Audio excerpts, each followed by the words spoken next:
Bonsoir à tous et bienvenue dans le 7-8 Sport numéro 40. Allez, c'est parti, comme tous les lundis, pour un nouveau tour de l'actu sport du département en 26 minutes. Très à la mode chez les filles, le roller derby est un sport spectaculaire qui vient des États-Unis. Les règles, 2 équipes montées sur patins à roulettes s'affrontent au corps à corps, découverte à suivre. Après l'interview choc de Stéphane Paysan, nous avons voulu connaître le point de vue de la présidente de l'AS Montigny Handball sur le départ de l'entraîneur Élie Montin. Nous reviendrons dans ce 7-8 Sport sur la performance plutôt mitigée des joueuses d'Elancourt au Critérium fédéral de National 1 de tennis de table. Et évidemment, en fin d'émission, comme d'habitude, tous les résultats du week-end. Mais tout d'abord, nous partons en Malaisie pour le raid de l'Arbre Vert.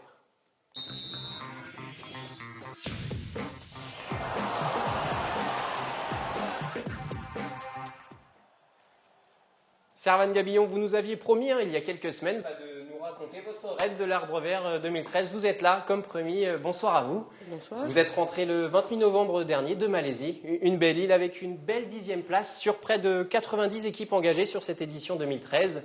Vous êtes plutôt satisfaite de cette place à l'arrivée ? Oui, dans le top 10, c'était pas dans notre objectif au départ, donc on est contente. On améliore d'une place par rapport à l'année dernière. Ouais, vous étiez 11e en 2012 et 21e en 2011, pardon. Donc Ouais. il y a quand même une belle progression. Oui, même si on était 5e jusqu'à la dernière épreuve et qu'on perd 5 places au classement général sur la dernière épreuve parce qu'on rate un fléchage au sol en VTT. Donc on fait un petit tour gratuit de l'île jusqu'au départ du ferry. Ouais, j'allais y venir. En fait, ça a été un peu la catastrophe, entre guillemets, sur la dernière épreuve. Vous étiez bien placé. Ouais. Qu'est-ce qui s'est passé dans cette épreuve de biathlon ?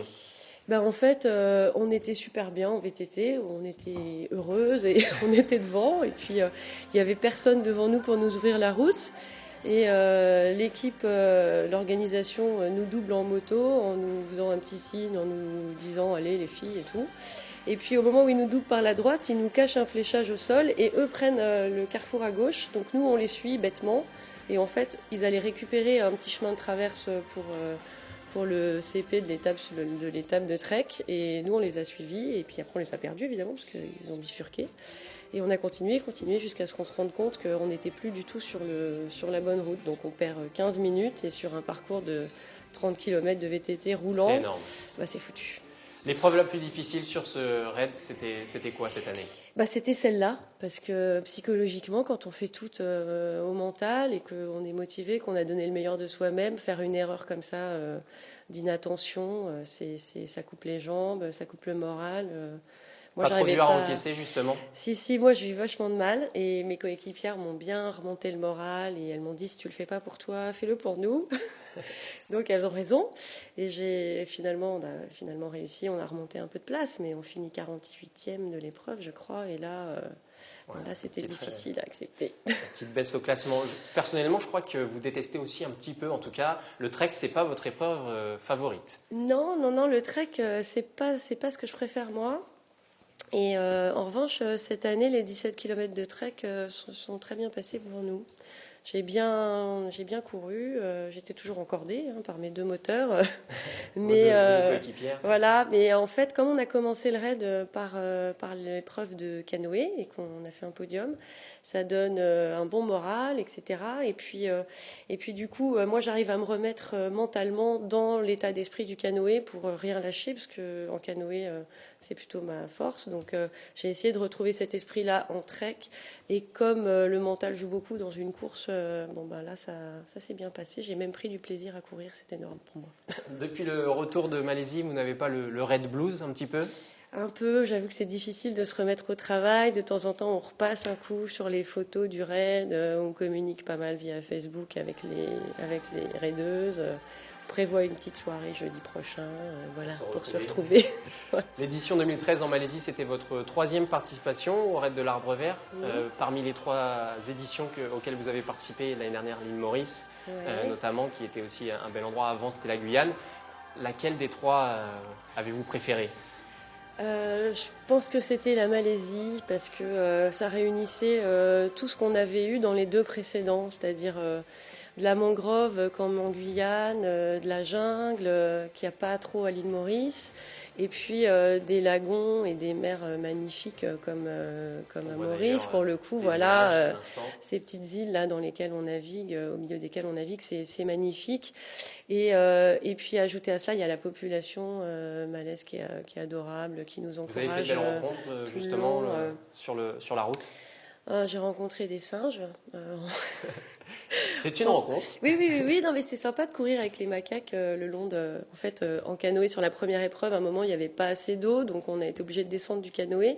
Mes deux coéquipières ont poussé le canoë dans l'eau et moi, je suis allée courir sur le banc de sable. Et là, il y avait plein de macaques sur le banc de sable qui couraient avec moi. C'était sympa. Et sinon, des belles rencontres. L'avantage de l'Asie, c'est qu'il y a des massages partout, donc on peut se faire masser après les épreuves. Les massages sont un peu tendus quand même. Vous êtes revenu en un seul morceau, de toute façon, ça va. Oui, on a eu de la chance, personne ne s'est blessé. Pas de blessure pas dans notre équipe en tout cas. Voilà. Ouais. Non, le raid de l'Arbre Vert, c'était aussi une occasion pour vous de faire un peu d'humanitaire. Je sais que vous couriez pour une association. Oui, on court depuis 2 ans pour l'association Toutes à l'école, qui parraine des petites filles au Cambodge pour leur donner accès à l'éducation. Parce que la majorité des problèmes sociétaux là-bas sont dus au fait que les petites filles ne vont pas à l'école, donc ne peuvent pas travailler, donc se font un peu exploiter par eux. Donc voilà, c'est un système de parrainage, on donne de l'argent pour qu'elles puissent aller dans des écoles. Cette expérience du raid, ça a renforcé les liens qu'il y avait au sein de votre équipe? J'imagine que c'était les mêmes coéquipières que l'année dernière. Oui, c'est les mêmes coéquipières depuis 3 ans. Ça renforce tout le temps, en fait. C'est des expériences à chaque fois qui peuvent être douloureuses, comme sur la dernière épreuve. Et puis des grosses joies. On a fait 2 podiums sur le raid, donc pendant les épreuves, c'est sympa. Et puis après, au sein des équipes, on a on en connaît beaucoup. Maintenant, il y a une bonne entente, on s'entraide toutes. Voilà, c'est. Très bien, merci beaucoup Servane d'être passé sur le 7-8 Sport et puis peut-être à l'année prochaine ou l'année d'après, sait-on jamais, pour de nouveaux raids en tout cas. Merci à vous. Très à la mode chez les filles, j'en parlais dans les titres de cette émission. En ce moment, le roller derby est un sport spectaculaire qui vient des États-Unis. Les règles, 2 équipes montées sur patins à roulettes s'affrontent au corps à corps. Découverte avec les Succubes, premier club des Yvelines.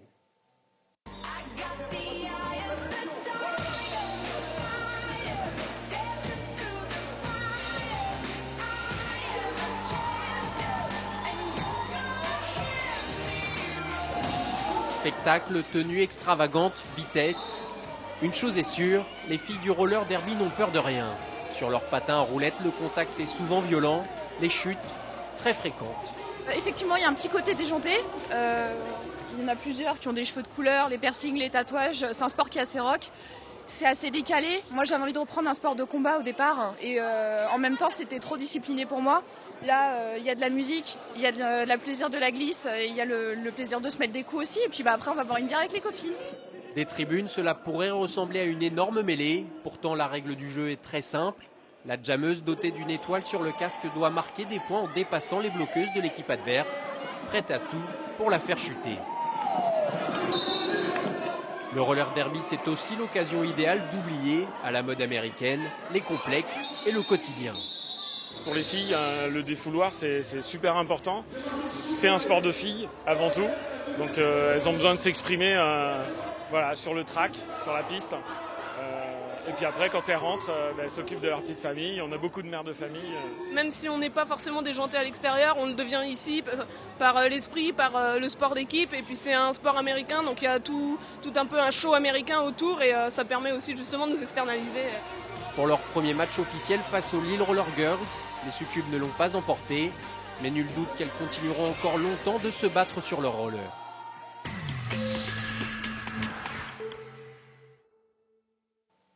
Après l'interview choc de Stéphane Paysan que nous diffusions la semaine dernière dans le 7-8 Sport, nous avons voulu connaître le point de vue de la présidente de l'AS Montigny Handball, Marie-Josée Godefroy, sur le départ de l'entraîneur Élie Montin. On l'écoute.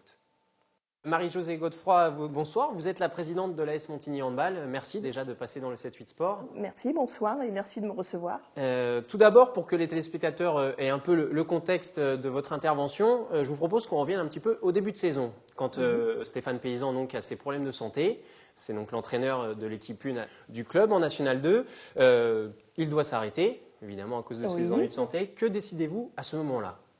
Alors, donc, je reçois un SMS de la part de Stéphane Paysan m'indiquant qu'il arrête. Donc, parce que suite à des problèmes de santé. Donc, moi, je lui réponds par un SMS en lui disant, bah, écoute Stéphane, il n'y a pas de souci. Est-ce que tu as prévu quelque chose pour les entraînements et les managérats pendant ton intérim? Et là, il me renvoie un SMS en me disant, tu ne m'as pas compris, ce n'est pas de l'intérim, c'est définitif. D'accord, donc dès le Voilà. départ, Dès le de son départ, côté, il de avait son dit, côté, c'était définitif. Après, 15 jours à 3 semaines après, il fait savoir que ça va mieux et qu'il serait susceptible de revenir. D'accord. À ce moment-là, donc par la personne qui m'indique cette information, je dis ben, moi, écoute, je ne vois pas d'inconvénient, mais j'aimerais qu'il m'appelle avant pour qu'on en discute. J'attends toujours son coup de fil. Et quand il déclare qu'il ne peut plus, bon, à cause de ces problèmes de santé qu'on connaît, vous décidez donc de prendre quelqu'un en intérim, évidemment, parce qu'il faut bien entraîner l'équipe, donc en la personne de Philippe Letrange. En fait, on ne prend pas quelqu'un par intérim, c'est-à-dire qu'on essaye de trouver le plus rapidement possible, parce que on le sait le lundi ou le dimanche, je crois que c'est le dimanche d'ailleurs, et il y a un match le samedi. Donc en une semaine, il faut qu'on mette en place une organisation. Donc là, on voit avec les personnes qui sont déjà en place, et notamment avec Philippe Letrange, qui est l'entraîneur de nos moins de 18, qui a du vécu en balistique, qui a enfin, toutes les compétences et les qualités pour assurer ce rôle. Et heureusement pour nous, d'ailleurs, il accepte.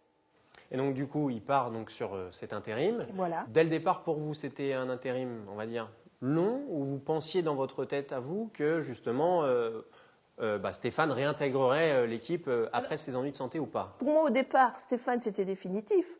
Donc Philippe, c'était plus de l'intérim en essayant de trouver une autre solution, parce que déjà, il s'occupait des moins 17, des moins 18, donc ça faisait quand même un peu beaucoup. Et c'est vrai qu'il ne faut pas trop saturer nos entraîneurs, parce que sinon, après, il risque d'y avoir un petit ras-le-bol. Donc au départ, c'était pour nous laisser le temps de nous retourner, pour essayer de trouver un entraîneur extérieur. Chose que vous n'avez pas réussi à trouver. Homme, en tout cas, un homme, quelqu'un que vous n'avez pas réussi à trouver. Voilà. Et donc, du coup, comme après, tout s'est mis en place relativement vite et que Philippe a accepté d'assumer ce rôle-là, du coup, on a laissé tel que c'est. Et on est parti là-dessus. Donc, au moment, entre guillemets, où donc Philippe Letrange prend fonction, on va dire, officiellement, et le moment, il y a quelques semaines, où Stéphane a peut-être redonné un peu signe de vie, pendant ce moment-là, comment ça se passait? Vous n'aviez aucune nouvelle de Stéphane Paysan? Personnellement, je n'en avais pas. D'accord. Donc, sa collaboration était considérée comme terminée à l'AS Montigny Handball. Voilà, pour moi, en tout cas, oui, comme il ne m'avait pas appelé pour donner suite éventuellement à sa possibilité de retour. Après, je sais qu'il est resté en contact avec certaines personnes, d'accord, qui notamment lui ont proposé certaines choses, mais de toute façon, il fallait quand même qu'il m'appelle avant. Du côté du club, à aucun moment, il ne lui a été dit d'accord, mais du coup, on ne compte plus du tout sur toi, c'est terminé. Non. Voilà. Non, pas du tout. Parce que de son côté, Stéphane Paysan dit qu'en fin de compte, il y a eu l'impression d'un quiproquo, que tout le monde ne s'est pas compris. Est-ce qu'il y a eu un petit quiproquo, on va dire un SMS? Alors après, il y a eu peut-être des problèmes de communication.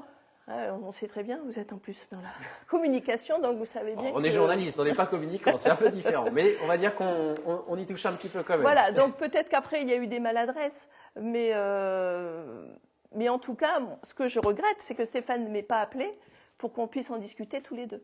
Il y a un sentiment d'inachevé, de regret sur cette fin d'expérience, parce que ça faisait quand même 5 saisons que Stéphane était au club. Tout à fait, parce qu'en plus, moi j'ai toujours eu de très bons rapports avec Stéphane, ça s'est toujours très bien passé. C'est vrai que, comme il disait, même si on a toujours eu des jeunes filles qui étaient en sélection, il a quand même un petit peu plus axé sur la formation. Donc c'est vrai que avec son arrivée, maintenant, on a forcément des équipes jeunes en régional. Donc c'est vrai qu'il nous a poussés vers une certaine voie. Et c'est dommage. C'est dommage que ça se termine comme ça. Mais oui, je pense que c'est un problème de communication. Est-ce que dans un jour ou dans une saison, on va dire peut-être dans 5 ans, on pourrait revoir Stéphane Paysan, ou on va dire que le divorce est prononcé, entre guillemets? En tout cas, pour moi, il n'y a pas de divorce prononcé. Oui, pourquoi pas, dans un avenir... Pourquoi pas, avec un projet, quelque chose, non, il n'y a pas de souci. Je n'ai pas un problème avec la personne, aucun. L'avenir, on va dire plus proche, c'est désormais donc avec Philippe Letrange. Oui. Comment vous voyez cette saison qui va arriver du coup? Parce que là, elle est un peu spéciale pour l'équipe 1 en National 2. Nous allons nous maintenir. Comme tous les ans, j'ai envie de dire. Voilà. pratiquement. Voilà. Bon, ce qui est pas mal quand même, on est en National 2. Et on va travailler pour les saisons futures. Parce que c'est vrai que là, cette année, on a eu quelques départs, notamment un congé de maternité. Donc, c'est un groupe à recréer. Donc, on a eu des nouvelles arrivées, mais il faut le temps. Il faut le temps que ça se fasse. Il relève déjà un peu la tête, le groupe, depuis quelques matchs. Voilà, c'est ça. Donc, il faut que la mayonnaise prenne. Et puis, c'est vrai que là, elles ont fait énormément de déplacements à l'extérieur. Enfin, les déplacements, c'est généralement à l'extérieur, mais bon. Et à partir du mois de janvier, il y aura plein de matchs à domicile. Donc, elles seront beaucoup moins fatiguées. Parce que, ce sont tous des amateurs. Donc, elles ont leur métier. Elles s'entraînent 3 fois par semaine. Après, elles vont faire un déplacement à Hasbrook, à Plouvon, en Divisio. Donc, ça use.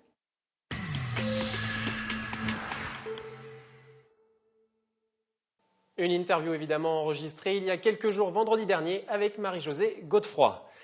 Elancourt accueillait ce week-end le second tour du Critérium fédéral de National 1 féminine en tennis de table. Tournoi qualificatif pour les championnats de France 2014 en individuel. Les joueuses professionnelles elancourtoises étaient en lice évidemment pour obtenir leur ticket pour les phases finales. Compte rendu de leur performance avec Patrick Jacques de Dixmude. Yana Nwang semble bien seule sur les tables des phases finales. Pourtant, avec 4 joueuses de Pro B en lice, Elancourt affichait ses ambitions lors du second tour du Critérium fédéral. Mais après un mois de blessure, Anne-Sophie Jean retrouve la compétition. Son objectif, se jauger par rapport à la concurrence. Je ne me suis pas beaucoup entraînée, donc c'était retrouver des sensations pour aussi me préparer pour le match de mardi, parce que j'ai joué le match de mardi en Pro B. Donc c'était pour retrouver mes sensations et voir ce que je valais sur les joueuses de ce niveau-là, et ça s'est bien passé. Anne-Sophie s'incline en 8e de finale face à la tête de série numéro 2, Carole Grandich. Grâce à cette performance, la pongiste elancourtoise devrait voir les championnats de France au printemps prochain.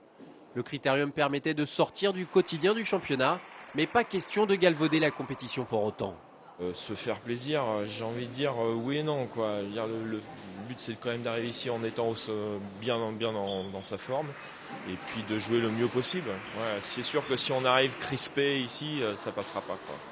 La tension semble avoir envahi la jeune Audrey Zarif. L'espoir yvelinoise faisait pourtant partie des favorites chez les juniors, mais elle n'a pas passé la première journée.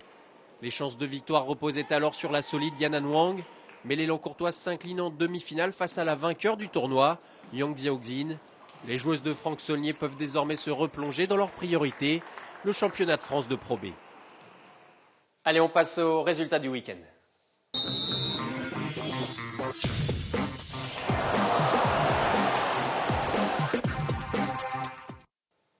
En football, si en division d'honneur, la rencontre entre Boulogne-Billancourt et Versailles a été reportée, en promotion d'honneur, cela a joué, vous le voyez. Mais sale week-end pour les clubs saint-quentinois. Dans le choc de la poule B entre le leader Nanterre et Trappes 5e, ce sont les Nantériens qui se sont imposés 2-0. De son côté, Guyancourt, toujours en courant alternatif cette saison, s'est également incliné à Saint-Cloud 3-0. Chez les femmes, football féminin, les Amazones d'Elancourt ont remporté le duel des mal classés à Argenteuil. Les joueuses de Dany Lègle s'imposent 3-1 et remontent à la 6e place de leur poule de promotion d'honneur. En handball, 9e journée de National 2 féminine, Montigny a réalisé la perf du week-end en s'imposant à domicile face au leader Gagny avec la manière en plus 25-19. Les Unimontaines sont toujours 7e au classement. Basket, National 1 féminine, 11e journée, l'entente Le Chesnay-Versailles n'a rien pu faire sur le parquet du 2e Aulnois. Défaite de 18 points, 75 à 57. Les filles de Stéphane Rollet restent engluées à la 10e place. Chez les hommes, aucune victoire ce week-end malheureusement. Trappes 8e s'incline à domicile face au ministère des Finances 68 à 63. Et le LCV perd le derby yvelinois face à Poissy 76 à 59 et reste 10e comme les femmes. En volleyball, 7e journée de Régional 1, Montigny recevait Vincennes au complexe Pierre de Coubertin ce dimanche. Et c'était un petit peu chacun son tour dans ce match. Après un premier set gagné difficilement 25-23, les joueurs d'Abdelatif Nichli marquent le pas dans la seconde manche qu'ils perdent 25-18. Mais ils réagissent et remportent le 3e 25-22 avant à nouveau de concéder un autre set 25-17. Et c'est finalement dans la 5e manche décisive que les Unimontains vont finir par s'imposer 15-10, 3-7-2. Donc Montigny reste 6e de sa poule de Régional 1. Rugby, 9e journée de championnat territorial d'honneur. On suit évidemment le Sky Rugby et 9e défaite malheureusement pour les Saint-Quentinois sur la pelouse de Garchevaux-Crosson, 45-6. Les matchs se suivent et se ressemblent pour le Sky Rugby. Roller hockey, évidemment, on suit les Sharks d'Elancourt en 6e journée de National 2. Même sort pour les Sharks, 8e à Flamanville, 7e. Ils s'inclinent 6-3 cette fois-ci. Ils n'ont toujours pas remporté le moindre match cette saison et restent lanterne rouge de leur poule. Encore quelques infos avant de conclure ce 7-8 sport. Tout d'abord, une petite info football décalée. Ce week-end, de nombreuses villes saint-quentinoises étaient mobilisées pour le Téléthon. C'était notamment le cas à Manille-et-Hameaux. La mobilisation manicoise était parrainée par l'ancien gardien de l'AS Monaco et de l'équipe de France, Jean-Luc Ettori, dont on a beaucoup parlé ces derniers temps, pour son record battu de 602 matchs joués en Ligue 1 par Michael Landreau, le portier de Bastia. Nous avons recueilli son impression au micro de Michael Jarry. Pas du tout, il a tenu 20 ans et je dirais qu'aujourd'hui on en parle tellement que quelque part les qualités qu'on prête à Mika, j'en prends un peu pour moi. Je pense qu'aujourd'hui il ne sera jamais battu, donc je sais qu'il se pose des questions quant à la suite de sa carrière en fin de saison. Donc réfléchis bien Mika, tout simplement. Toujours en football, mais cette fois-ci, on part pour les États-Unis. Pourquoi? Parce que ce week-end, le Sporting Kansas City a remporté le championnat de MLS, l'équivalent de la Ligue 1 en France, en Outre-Atlantique, en battant en finale Salt Lake City au tir au but. Et dans cette équipe de Kansas évolue un Yvelinois. Aurélien Collin a grandi à Fontenay-le-Fleury. Il a même marqué l'unique but de son équipe lors de la finale et a été désigné MVP, comprenez, meilleur joueur de la finale.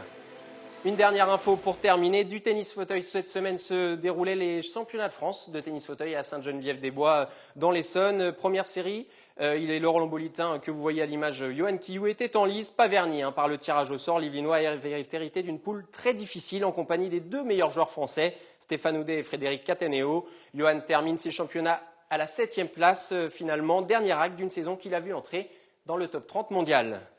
Avant de nous quitter, évidemment, l'agenda du week-end, deux petites dates à retenir. Ce samedi, du baby basket à Guyancourt. Plateau de baby basket organisé par le club guyancourtois au gymnase des Droits de l'Homme. Rendez-vous entre 14h et 17h pour voir la relève de Tony Parker. Et du tir à l'arc tout le week-end, manche qualificative pour les championnats de France. Rendez-vous au gymnase Maurice Baquet samedi à partir de 13h30 et dimanche entre 8h30 et 19h. C'est la fin de ce 7-8 Sport. Merci encore une fois de l'avoir suivi. N'hésitez pas à le commenter sur les réseaux sociaux et Twitter avec le hashtag le 7-8 Sport tout attaché. D'ici là, excellente soirée sur TVFi.